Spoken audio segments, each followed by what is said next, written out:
So the Forever Cinematic Anniversary Month rolls on with a look at an incredible science fiction film from a future Academy Award-winning director, which was a box office bomb in my favorite year of film. This is one of my favorite films of all time, Kathryn Bigelow's Strange Days.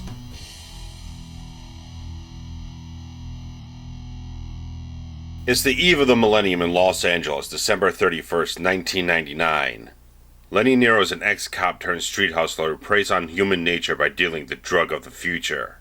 A new technology called wire tripping allows for anyone to relive actual life experiences, tapping directly into the cerebral cortex for the ultimate escapist high.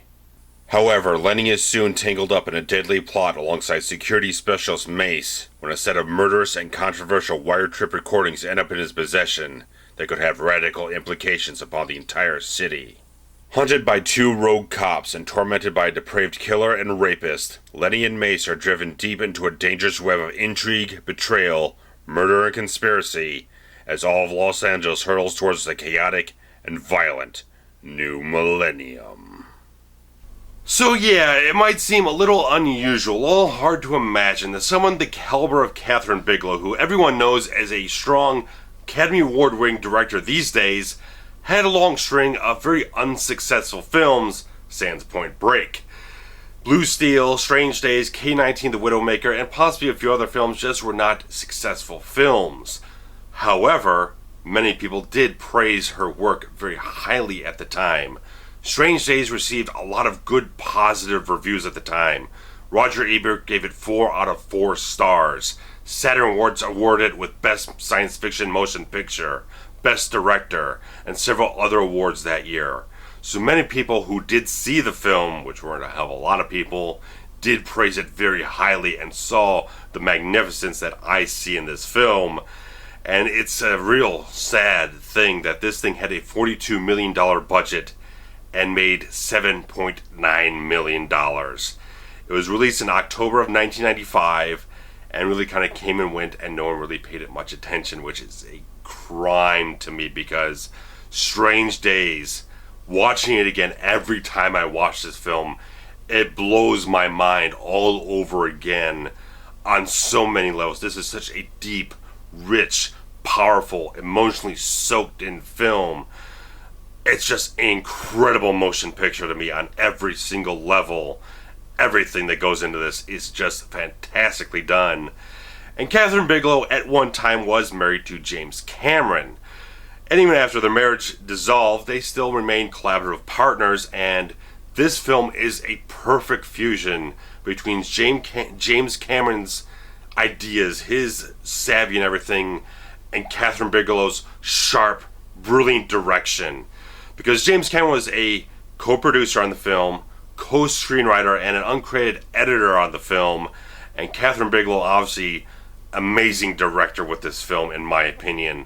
And you can really see the signature touches of James Cameron's style here, with the deep penetrating emotion, the rich depth of humanity in the characters, the very vibrant and colorful characters that you have throughout the film, and the exciting science fiction ideas and the exciting style of storytelling, very much like you saw in The Terminator.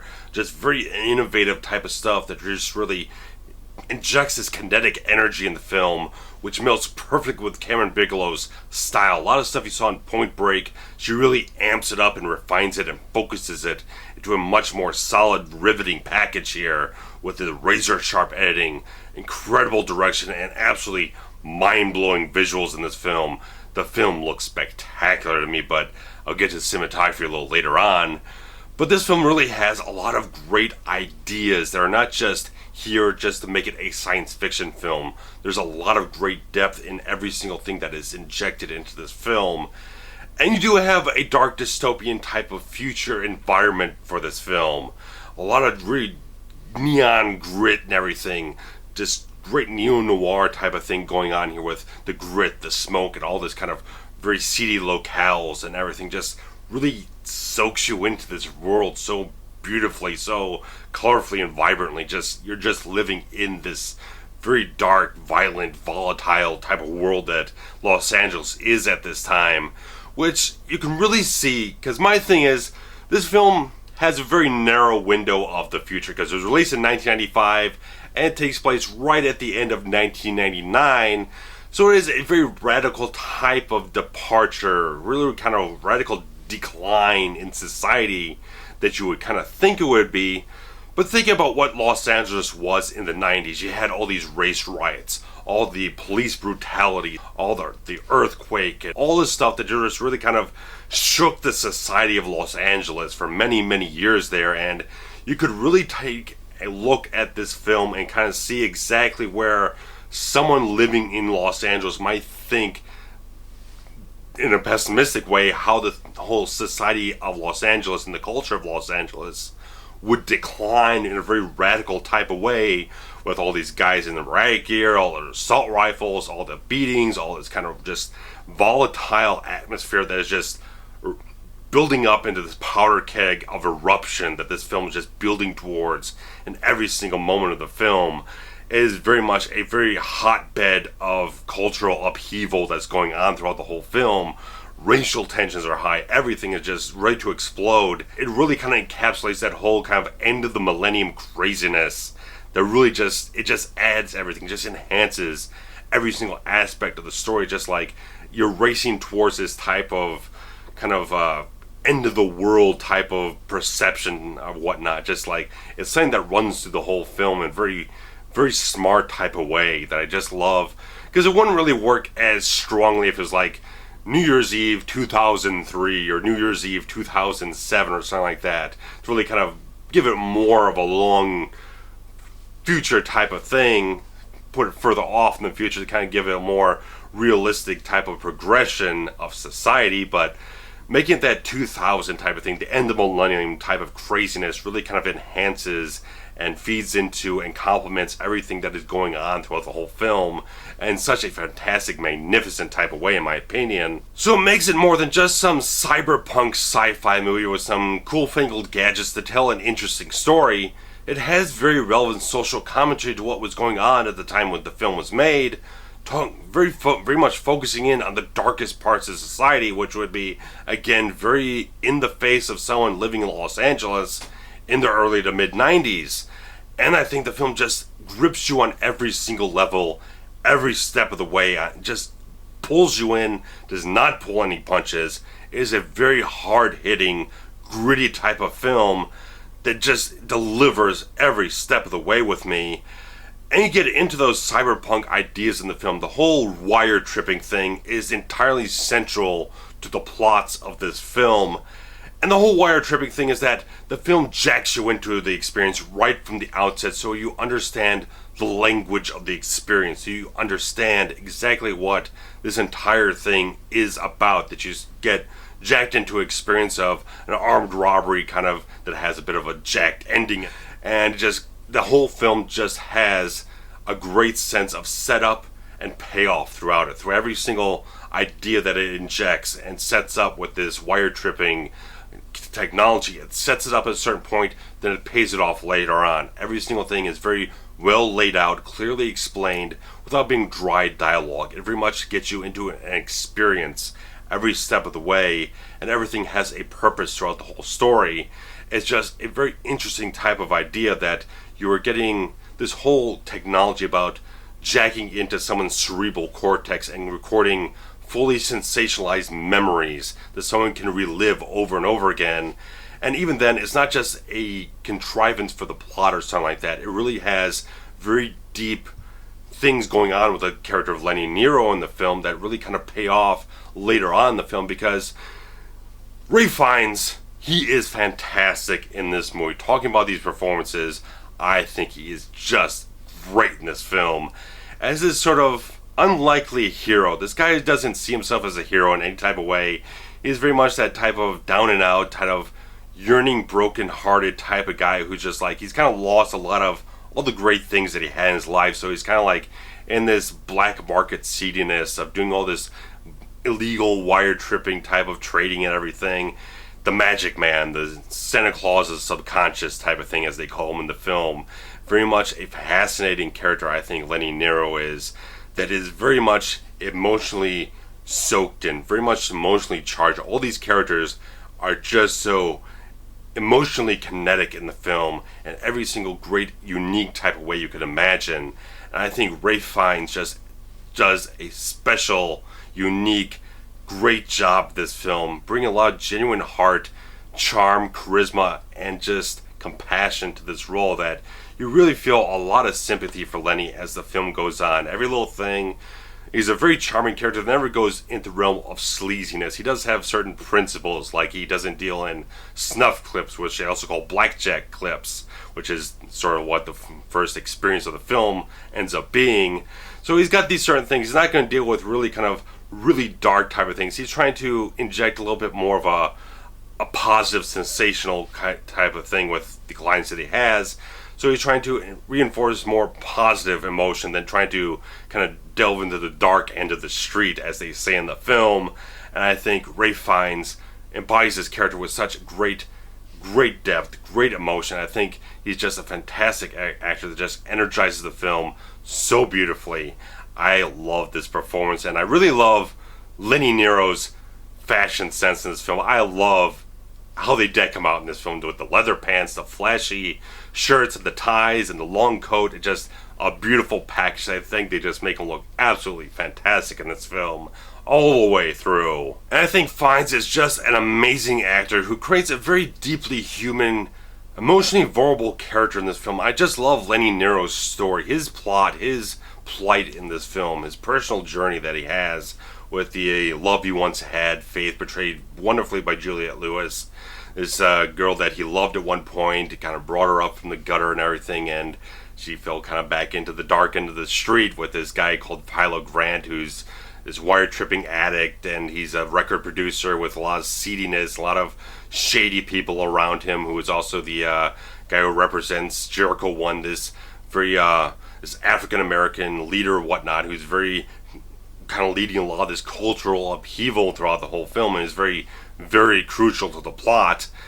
Everything just wraps itself up very strongly in emotion in this film, and I just love that you've got this character of Lenny Nero who's just pining over this one woman who, even if she doesn't return his affections anymore, he still loves her. He still has a very strong bond with her on his own side of things, and just great to see that yearning heartache of the character through Ralph Fiennes' amazing talent and everything.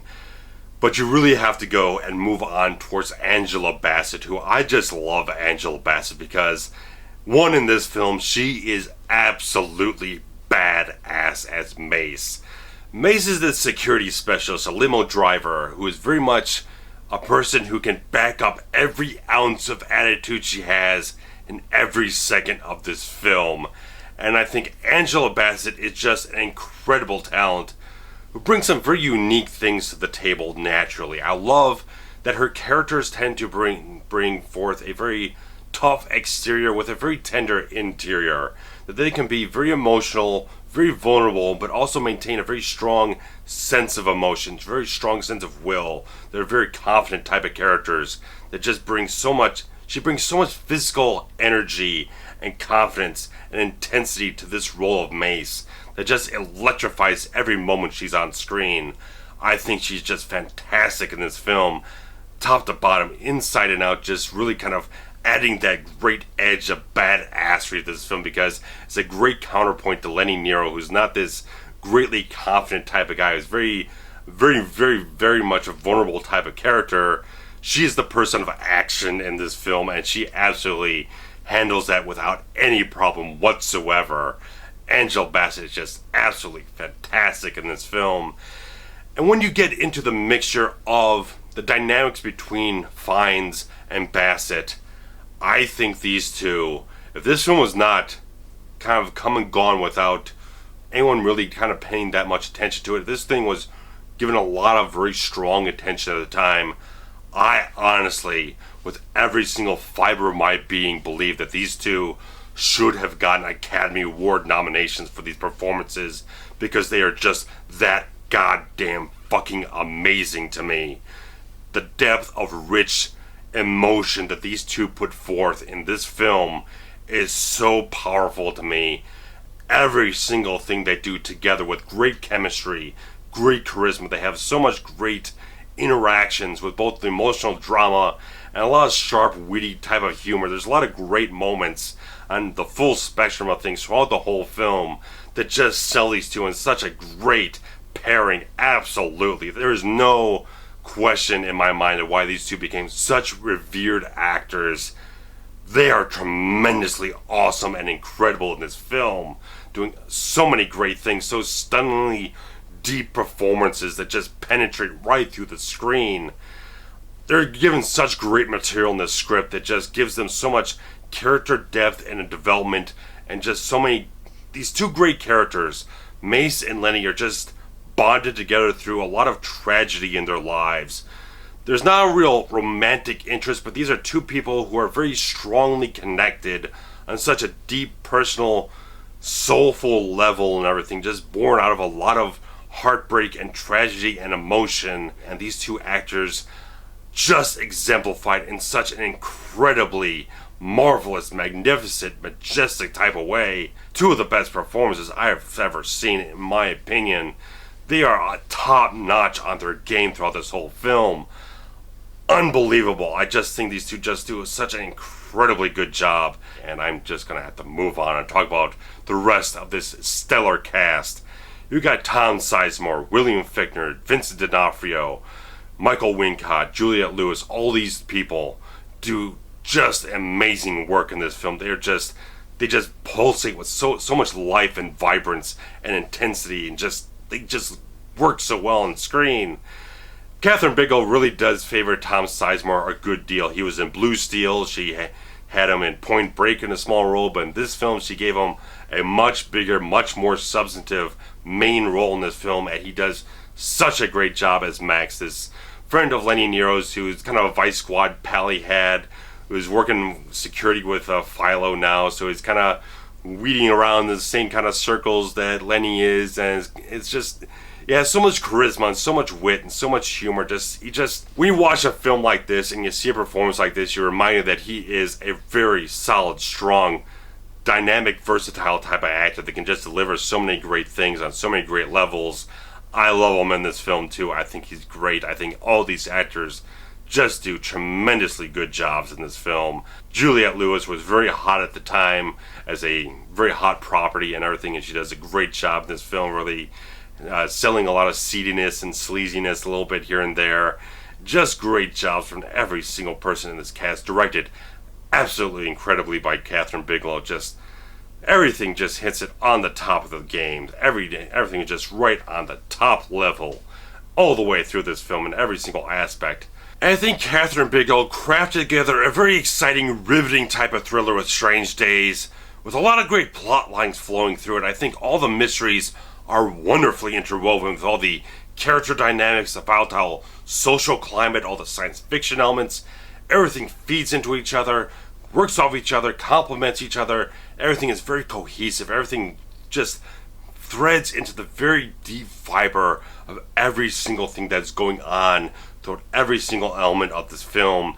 It's just a fantastically written screenplay, executed by a marvelous director. I think her direction in this film is absolutely superb in every single sense of the way. There is such a wickedly tight sort of tension and suspense in this film. In a lot of instances, everything is just so well paced out. Everything is just so sharp with the pacing. Everything, once there's a new plot element, everything just snaps forward. There's no fat in this film at all. Everything is just 100% pure meat in this film. And everything she does just pushes everything further and further along that razor's edge of suspense, madness, and danger. This film just keeps escalating every single point.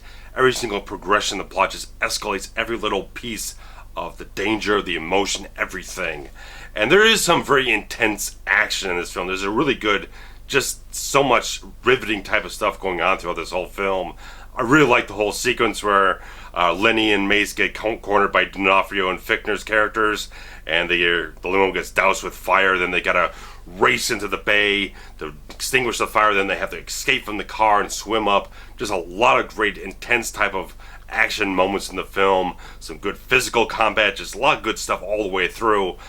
And the climax of this film is just so goddamn good. Like I said, this film is so soaked in with emotion that everything has so much intensity, so much penetrating power for the audience. Everything is just so ramped up, so jacked up in that climax, having so many things pay off in succession, one after another. So much power in this film in every single way, every single piece of direction, every single performance, every little thing that is done, including the absolutely spectacular cinematography this film has.